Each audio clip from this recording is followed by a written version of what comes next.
we are going to walk you through how to increase font size in VS Code.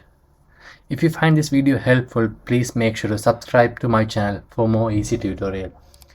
First, open your VS Code and you can see a setting icon left side bottom corner. Tap on that and you can see option called setting. Click on that,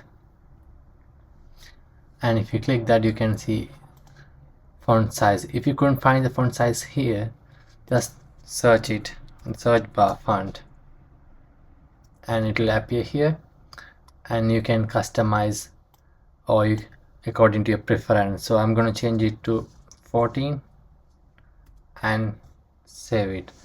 This is how we change or increase the font size in VS Code, and we are ending our video from here. Thank you for watching.